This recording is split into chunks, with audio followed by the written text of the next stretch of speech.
Hi welcome to Juna's kitchen. അപ്പോൾ Sunday സ്പെഷ്യലൊക്കെ എന്തെല്ലാം നോൻപ് തുറക്കുന്ന സമയത്ത് കഴിക്കാനുള്ള ഫുഡ് ഉണ്ടാക്കുന്ന തിരക്കിലൊക്കെ ആയിരിക്കും അധികം വരൂല്ലേ. അപ്പോൾ ഇവിടുത്തെ സൺഡേ സ്പെഷ്യൽ ചിക്കൻ്റെ പാർട്സ് ആട്ടോ. അപ്പോൾ അതിന് വേണ്ടിയിട്ട് ഞാൻ ചീനമുളക് എടുത്തത്, അതില്ലെങ്കിൽ നിങ്ങൾ പച്ചമുളക് എടുക്കുക. പച്ചമുളക് എരിവിന് ആവശ്യത്തിലുള്ളത് ചെറിയ ഉള്ളി, വെളുത്തുള്ളി, വലിയ ജീരകം, ചെറിയ ജീരകം, കുരുമുളകും നല്ലതുപോലെ അരച്ചടം മാറ്റി വെച്ചിട്ടുണ്ട് കേട്ടോ. അപ്പോൾ പാൻ വെച്ച് വെളിച്ചെണ്ണ ഒഴിച്ച് 2 സവോള ഇട്ട് ഒന്ന് ഇളക്കി അതൊന്ന് ലൈറ്റായിട്ട് ബ്രൗൺ ആയി വരുന്ന സമയത്ത് ഒരു തക്കാളി, നല്ല പഴുത്ത തക്കാളി നോക്കിയെടുക്കാൻ ശ്രദ്ധിക്കണം.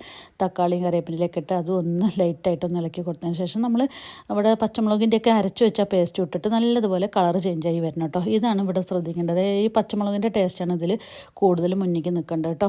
അപ്പോൾ ഈ സമയത്ത് കുറച്ച് മാത്രം മുളക് പൊടി, കുറച്ച് മഞ്ഞൾപ്പൊടി, 2 സ്പൂൺ മല്ലിപ്പൊടി ഇട്ടിട്ട് നല്ലതുപോലെ ഇളക്കി അതിൻ്റെ പച്ച സ്മെല്ലൊക്കെ പോകുന്ന സമയത്ത് കുറച്ച് വെള്ളമൊക്കെ ചേർത്തതിന് ശേഷം നമ്മൾ പാർട്സ് ഇട്ട് കൊടുക്കണേ.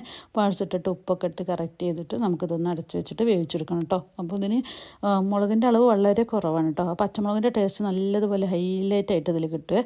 അപ്പോൾ അതൊന്ന് കുക്കായി വരുന്ന സമയത്ത് നമുക്ക് കുറച്ച് കറിവേപ്പിൻ്റെ ഇലയും പച്ച വെളിച്ചെണ്ണയൊക്കെ തുളിച്ച് കൊടുക്കാം കേട്ടോ. അപ്പോൾ അടിപൊളി ടേസ്റ്റാണ്. ഇങ്ങനെ ഉണ്ടാക്കിയിട്ടില്ലെങ്കിൽ എല്ലാവരും ഉണ്ടാക്കി നോക്കണം. ഇഷ്ടപ്പെട്ടാൽ ലൈക്കും ചെയ്യണം, അതുപോലെ തന്നെ സബ്സ്ക്രൈബ് ചെയ്യാൻ മറക്കരുത് കേട്ടോ.